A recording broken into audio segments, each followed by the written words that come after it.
Hey, what is going on, everybody? Welcome back. It's that time of week where we do the MLB Power Rankings.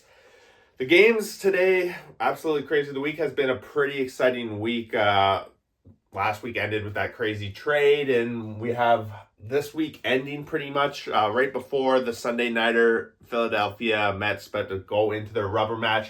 I was out there. One game left was going. The Dodgers and the Nationals, and Kiki Hernandez was out there throwing his sixth position player pitching outing and just looking really, in my opinion, not doing baseball a lot of justice. But I see it. They were up by a lot, so I just cut that game short, and we are going to jump into it. We're going to go through all 30 teams, but just before I do, I just want to remind people that this past week I did post my June predictions for the playoffs already. I'm starting to regret some of them, so make sure you check that out. We're also set up our next hat giveaway at 1,700 subscribers. So that is what we're going to do. So if you are new, subscribe to the channel, and we are going to jump right into it. Number 30. Gotta give it to the same team, guys. I did consider moving them up, but 1 week and one big series win against another bottom row team wasn't enough for me to really do it. They had their first winning week of the year, 4-3 on the week, 3-1 against Washington, 1-2 against Arizona, avoiding the sweep there, kind of what you expect. The Rockies, sure, they had a good week. They really beat the Nationals, a team where maybe that series should have been more of a split, but I don't want to spend too much time on the Rockies. They had a good week. Will it be their probably only good week of the season? It feels that way. Maybe we're starting to see some of their guys turn a corner, some of the guys having a chance to show they do belong in this league, and maybe they aren't going to be as bad as the White Sox next year. Let me know in the comments below whether you believe that to be true. At number 29, contrary to pretty much that series I just talked about, losing 3 out of 4 to the Rockies, and there was like almost a 10-game losing streak intertwined over the past few weeks. And on top of that, we see them going up against Kiki Hernandez today just to end the week. All those things kind of going together. The Nationals just aren't there right now, and it just seems pretty disastrous. Certain points in April and May, it looked like a team that was turning the corner, finally getting over that World Series hangover and all the stuff they sold and finally building back. But right now, it's just not coming together, and I dropped them down to 29 basically off of that. Number 28. Move the White Sox, I think, up one spot. And I've talked about them a few times over the past few weeks that maybe they're not as bad as they were last year. That, I think, is pretty clear. We saw a little bit of an offensive prowess, I guess, over the series against the Blue Jays this week, and they do win the series against the Blue Jays while being pretty big underdogs, I must say, in that series. 2-1. Started the week off getting swept by the Cardinals. Overall, they brought in some new pitching. Hauser's coming back. He's coming back from a team that didn't really give him a chance. Savali at the same time. Both these guys coming from the Brewers, really. So they are maybe trying to get more of a MLB level of rotation going, which I think is going to play a little bit better for them. But at the same time, these guys are not top 3 starters by any means. They're like 5th guys on most teams. Savali, of course, not even that. So the White Sox trying to make some moves, but at the end of the day, bottom row team. Next up, 1-3 against Philly, 2-1 against Atlanta. So overall, trying to play a little bit of a spoiler in their division. Atlanta was trying to get back into this race, and Miami came in there with a series win. Don't have a lot to say about them other than that. Next up, number 26, the Athletics, 2-2 against Houston, 1-2 against Cleveland. They started the weekend nice with a big win in Cleveland on Friday, and then they failed the next 2 games. So I thought they might have been turning a corner here. The offense always seems to be somewhat there, but Cleveland's pitching did manage to shut them down today as well. They had a chance to have a little bit of a comeback there, but Cleveland does close the door, and the Athletics kind of inching away. They've always been a little bit pesky. They've kind of been playing that role the past few years. They went on that little bit of a run, though, for 20 games where it's just really bad. 3 wins over like 25 games or something. That's still being a big hangover. I think the one thing working for them is that their division isn't as strong as it used to be. So they have that opportunity to play a little bit of spoiler. Number 25, Pittsburgh Pirates, going to be sticking in this bottom row again. lose both series this week, 1-2 against Texas, avoided getting swept today, 1-2 against Detroit. Overall, they're playing teams that are ahead of them on the board and things like that. And if O'Neal Cruz's outfield lack of hustle is just making its rounds on the internet, kind of goes to show that this Pirates team always just finds a way to have lowlights make the front page of MLB. Even though, like, if you really look at the play itself, that isn't really that big of a deal, as we've seen the Cubs one that just resurfaces every time. But the Pirates just seem to always have that kind of mentality. And with Paul Skeens only at 2 wins and pitching probably Cy Young level in the National League. That is something that just reminds me of Roy Halladay. So it just gives me sad vibes for sure. Number 24, dropping back down to reality maybe. I gave him a little bit too much of a boost last week and maybe punished a few of the other teams a little bit too much. But Baltimore, 2-2 against Tampa, 1-2 against the Yankees. They're playing 2 top 10 teams this week. It's a losing week. We see some injuries coming in there with Rutschman getting injured this week, and now it's just starting to pile up with the pitching and blowing an 8-run lead this week against Tampa Bay. I think was just the icing on the cake. So Baltimore 3-4 in their own division. Again, it's not like atrocious, but they're just so far back down this division, and not making up games this week is just not helping their case. And with all the other teams, in my opinion, having better shots at making the playoffs and just day in and day out, a little bit more consistent, and I wouldn't be as concerned with a lead with some other teams than I am with Baltimore. It kind of sets them into this spot. Will they find their way back to the bottom row? It's possible. Number 23, dropping pretty significantly over the past 3 weeks. They're back down to where they were earlier in April. Then they went on a little bit of a run over May, and now we're kind of back down to where we are. 0-3 against the Brewers this weekend. I think it was 17 runs they gave up on Friday, double digits yesterday, and then 9 runs today. They almost came back today, but they did fall short.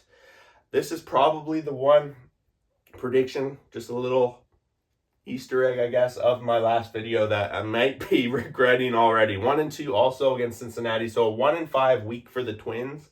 They kind of got to find that heat that they saw earlier, a month and a half ago now. It feels like it was recent, but it's probably ages ago. It's been quite a cool time for them since then. So Twins starting to fall behind the 8 ball. I think they are now 4th in the division. Next up, Texas Rangers at number 22. I was starting to get a little bit of hope for them. The offense was starting to figure things out, and they started the week playing against the Royals. And if you watched last week, I had the Royals drop. They were one of the biggest drops last week on the rankings. I thought this was a chance for Texas to kind of springboard and say they are for real, but they go into that series and they get swept. Again, like if I'd looked at that series maybe a month ago, I wouldn't have been super surprised because Texas was lower, Royals were right there in the hunt, but it felt like 2 teams going in different directions, but Royals definitely put a stop to that. Texas then did respond with a 2-1 series win. It was some tight games against Pittsburgh. It just seems like Pittsburgh plays very tight games consistently, 1-run games. And it seemed like the low offense of Texas was back this week. So keeping an eye on that. And right now that is a big concern. Number 21, another West team this time on the National League side. We do have the Arizona Diamondbacks. Overall, it was only 500 week, not a whole lot of concern in that aspect. 2-1 against the Rockies. Couple of comebacks in that Rockies series. Could have went the other way against a hot Rockies team, losing to the Jays, and if it wasn't for the 3rd game of that series, could have possibly been a sweep, but their offense did blow up that game. So we do see the offense on this Diamondbacks team delivering. I think coming into this season, myself, I thought the pitching would be a lot stronger than it has been, and that's depth of that rotation has not performed nearly the expectation that you would have thought. Gallen's not at the level we've seen in the past. Rodriguez is just not the guy that we thought he was going to be. Diamondbacks falling a little bit behind in 4th strongly in this division. In the National League West, you can't be that far behind the 8 ball, and right now they are, and I don't think they're really in the playoff conversation right now. Number 20. Trying to find a little fortune going this week, and they had a good start with Texas. And then they go in and play San Diego. They had a lead in today's rubber match game, and they end up losing that game 3-2. It's a very tight game. Could have went either way, and Really, the Royals, I want to see them pull that win out if they're going to get back on their horse. But they don't, and I think with the way the American League is starting to shape up, they have a lot of teams ahead of them, especially in this wild card race. Quite a few teams floating around 500 and a few games above 500.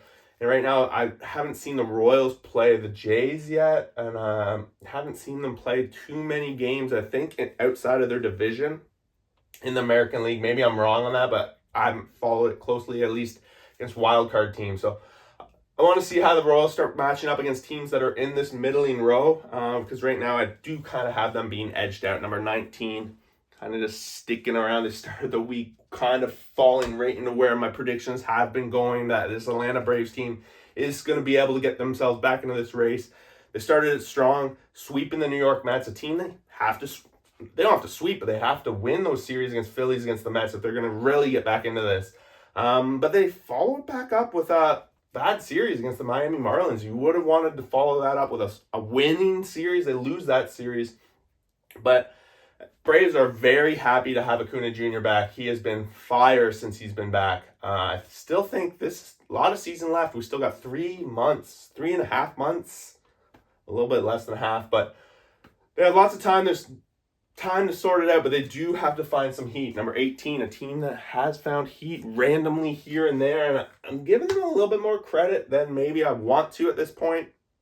3-1 against the Yankees, just absolutely showing where the weaknesses of the Yankees are this week, and that was pretty exciting. I think a lot of people were hyped about that aren't Yankees fans. Then they fall today 1-2 against Houston. They had the leads back and forth again in the rubber match. There was a lot of rubber matches today, but the Angels fall short in a division where, had they won this series, they're not like way out of it. But I do think that as we go on in this season, the Angels won't have the pace to keep up with the Mariners, to keep up with the Astros. Right now, I do have them edging out the Rangers, however. Number 17, getting a little bit back into it. Cleveland was on a little bit of a road trip this week out west, and a 4-2 road trip out west. You got to be pumped about that, and you got to give them credit. 2-1 against the Athletics, 2-1 against the Giants, and after losing the Friday match against the Athletics, they bounced back in a big way, winning both games, pitching really delivering. Going into San Francisco with all the hype, with Devers joining that lineup, winning that series 2-1, got to give them credit. So right now, Cleveland moving their way back into the playoff conversation. This middling row is teams that are like one big winning week from being a top 10. Top 10 is pretty close, 17-10, very close. So let's keep that in mind when we're thinking 17 might be too low. Number 16, I'm giving it to the Cincinnati Reds. The team that I just can't seem to figure out. The one thing I do know about them is they can't win a series in their division. I don't know why, but they just can't. They lose the series again this weekend against the Cardinals. One of the games went to extra innings where they lost, so mind you, it was very close. I'm not going to hold too much in that, but I need to find this team to start winning their division. They do beat the Minnesota Twins this week 2-1 as well, so 500 week. 500 is not going to be good enough to get yourself back into the playoff conversation. However, playing 500 baseball is going to keep you smack dab in the middle of this league. Number 15, they're currently also on that West Coast road trip, and they are coming home this week to play the Jays, which is going to be an interesting series. I'm looking forward to that. But Boston started the week in Seattle to win that series, end up losing the game today to the Giants in the rubber match. Just back and forth game, and for whatever reason, the pitching just doesn't seem to be holding it together like they thought it would coming into the season. The offense definitely been there for the Red Sox. 500 a week against two teams that are in the top 10 on this board. Got to give them credit. I think that 500 does move them slightly up the board. It's time for Boston to come home. They have to take care of business against the Blue Jays this weekend, a team that has been struggling. We'll talk about them shortly, but they have not performed super well in their division right now. And we do have 3 teams that they have to hop right now in the playoff race. Number 14, Cardinals. We just talked about them beating Cincinnati. They started the week as well, sweeping the Colorado Rockies. They were on a 5-game winning streak before it was broken today. Just another one of those small winning streaks that the Cardinals have managed to put together all season long, and it's really kept them in this race. I don't know if they really have the gas to be able to pull this off all season long. They're going to have a lot of games still to go against the Cubs, against the Brewers, and those teams are going to have to win. So far, managed to beat the Reds like every other team in their division, number 13. Climbing their way back into the top two rows. The Padres take care of a comeback business today against the Royals. We kind of touched on that when we talked about Kansas. Dylan Cease had a good outing this week, which I think is going to be exciting because he hasn't been the best so far this year. 1-3 against the Dodgers, and if I had to pick a series this week that probably everyone should go back and check what happened, it was that series. Just a lot of benches clearing, a lot of people being thrown out. We saw suspensions coming out of that series, and we all know what happened last year in the playoffs as well. So between those two teams, they fell well short, though, winning only 1 of 4. So the Padres kind of losing their chances, in my opinion, to get back into the division race. But at the same time, their record is at least keeping them on pace in the wild card. Well, there were other teams ahead of them in the wild card that did not have great weeks as well. Number 12, Toronto Blue Jays drop a couple of spots. A 500 week. Would have loved to see this team find a series win, let alone a series sweep against the White Sox. But every team is going to have times where they just lose a series against a team they shouldn't. And we saw it this weekend. The Jays bullpen and the latter half of their rotation kind of taking the L's in the 2 losses this weekend.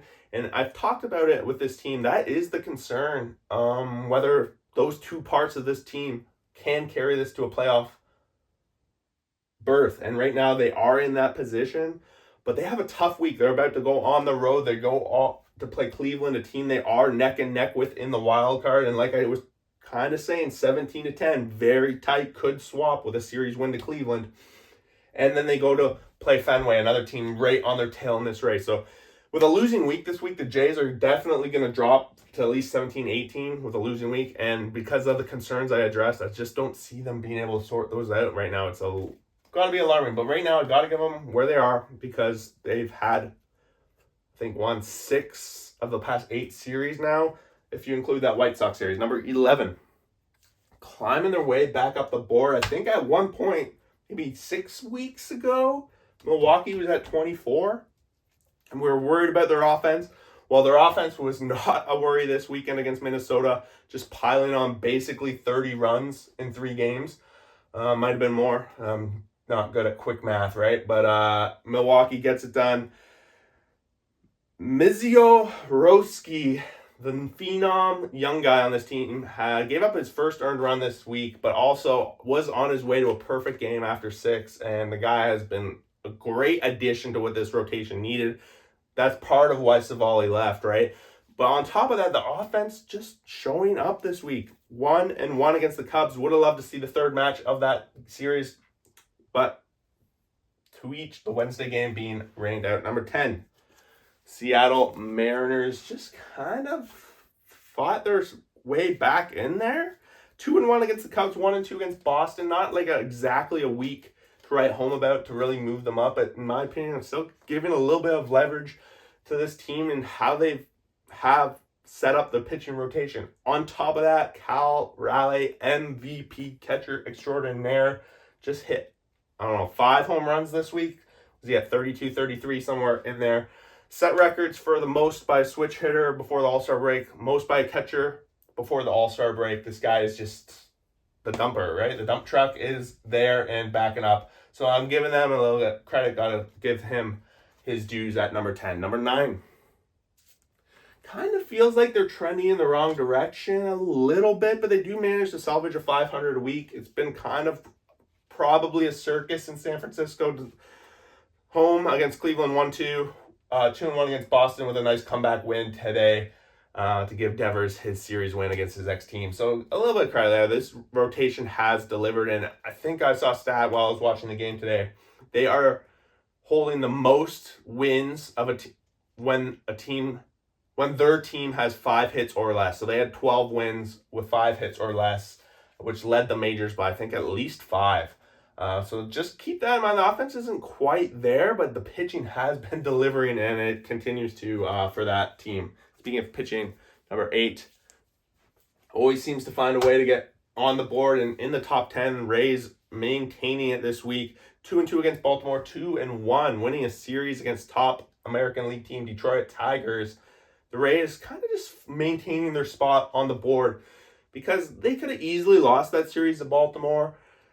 They didn't get the sweep today. They kind of got blown out today. So there feels like a team that, while at times they're delivering significant pitching, there are other times where their pitching is giving up 8+ runs. We saw it a couple times this week. And whether it's a maintainable situation, I'm not sure yet. So I'm kind of borderline keeping them at number 8. At number 7, dropping a couple of spots, we do have Houston Astros. They did preview at top row last week, but I had to drop them back down. Just 4-3 week against their own division, against the 2 bottom teams, in my opinion, in the division. Well, the Angels now moving up, but the Athletics, 2-2 against Athletics, 2-1 against the Angels, and the series was pretty ugly against the Angels. They could have lost today, almost squeaked it out by 1 run in the rubber match. Got blown out yesterday. So the consistency is not there, it feels like, for Houston. But I guess when we're getting to these next 3 teams, you could probably say that the consistency isn't there. At number 6, we have the Philadelphia Phillies fighting their way back into the top row after a couple of week absence. 3-1 against Miami, 1-1 against the Mets. They're playing the Sunday Nighter, probably is kicked off while I'm filming this video. But yeah, just got blown out by the Mets yesterday. Their young guy kind of had a pretty rough start, giving up, 4 home runs in a row. But yeah, the Phillies still waiting for Harper to come back. I think that'll be a big boost to this lineup. At the same time, this offense always seems to be kind of delivering. At number 5, it's been a big debate pretty much in our Discord of just Aaron Judge and how much he strikes out in high leverage situations. It just hasn't been great, and it dates back to all the playoff situations that he's been in. He's just never really shown up in the playoffs, and whether that's going to matter for this Yankees team. They seem to have a little bit of a lead still in this division, but it has evaporated a little bit. 2-1 against Baltimore. They win the series after losing the first game, and then 1-3 against the Angels. So there was a period, I think there was 3 games plus, where they went without scoring a run. It was 29 innings or something like that. Not too worried about it. A lot of teams go through cold streaks, whether it's that cold, and probably not. But I do expect Yankees to make some moves and kind of maintain that they're going to be a top threat in the American League. At number 4, I'm going to leave the Mets there, and this is kind of how I'm going about predicting who's winning tonight. This is just how I'm doing it. Luzardo's going up. Forget who the Mets were sending up. I knew it was Luzardo. At the same time, Mets are getting Manea back, and they are also getting back Frankie Montes within the next couple of weeks, right? So that's going to be a big boost for this pitching staff. 0-3 against Atlanta, 1-1 against Phillies. So the series against Atlanta, not ideal. I think ever since that guy commented in the comments that the Mets have not really put together a losing streak of 3+ more, we've seen a couple of them now since that comment. So just keep in mind sometimes, guys, you guys create the curses yourself. At number 3, for the second week in a row, 1-1 against Milwaukee, 1-2 against Seattle. Kind of floating on this spot. Took me a while to move them up there. So I'm going to give them another week. But they got to find the wins again. The offense is definitely there, but the pitching has been a little bit of a concern as of late. And we saw Seattle really pile on the offense, which hasn't always been the case for the Mariners. But we saw it this weekend. At number 2, we have the Detroit Tigers. I think dropped them down. I think they were number 1 last week. At least 2 weeks ago they were. So 2-1 against Pittsburgh, 1-2 against Tampa. Same kind of story. Scooble's always going to be a lock for a pretty solid performance. Probably going to be a win there. But they haven't been able to really find that second guy up. Flaherty hasn't really come back to where we saw him last year. They think they lost Job to an injury. So the depth of pitching isn't exactly there, which we wanted to see in Detroit. And there are some struggles in their lineups. There's some holes in that lineup for sure. So it's starting to be a little bit coming to fruition, but they have managed to put themselves into a pretty good situation where they can play some pretty .550 baseball probably the rest of the way and win the division. So Detroit is definitely sitting pretty. Brings us back to number 1. I just took so much hate when I dropped them to number 2. People saying I should have them at 5 and whatnot, but it just doesn't seem realistic with this team. 2-1 against Washington, 3-1 against San Diego. I don't really have a lot to say about them. Ohtani playing MVP level. Saw a nice triple from him today. And whether he gets out there and pitches more, it's going to be a big impact. I think that's always the interesting conversation with the Dodgers is the pitching, and it seems like they do give up a lot of runs for a top tier team up here, but they tend to match it. And last year they figured it out, so I would suspect they figure it out again. But there you guys have it. 1 through 30 in the MLB. I think we're almost through June now. Got to be reaching up to the All-Star break too. So let me know what you guys think. Where am I just completely out to lunch? Where do you agree with, disagree with? Drop some stats that I'd love to hear them. I love hearing stats from any of your teams that I might have missed or that I didn't think of when probably going into these power rankings. Otherwise, guys, we'll see you for that next video.